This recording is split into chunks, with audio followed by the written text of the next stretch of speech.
Okay guys, I want to start by showing you how to use the Gyroscope Power Ball, how to set it up. It's very, very easy. So essentially what you do is you grab it and you see how there's some arrows on there, just there. You got to start by actually using those arrows to wind it up. So if we go like that and we wind it up. So you want to get it all the way so it does it. It doesn't take too long. This is where you actually get to be able to start it up so you can actually use it. As you can see there, it's getting very, very hard to use it. Now, this is my sore wrist here. So hold into your wrist as well. And as you start to turn it, you've got to twist your wrist at the same time to get some momentum up. So let's do it now.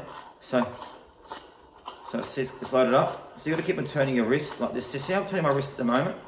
Like that. And you can hear the noise coming and see the bright lights on there? Isn't that cool?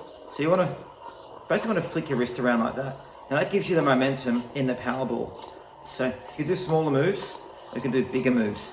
So I like to do the bigger moves, so I really like to get my wrist in there. Can you see? It sounds like a plane taking off, doesn't it? Can you hear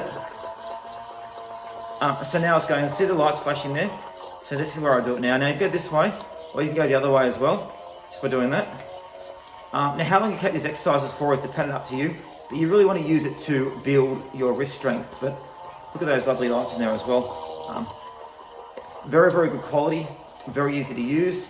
Yeah, so that's the Gyroscope Power Ball.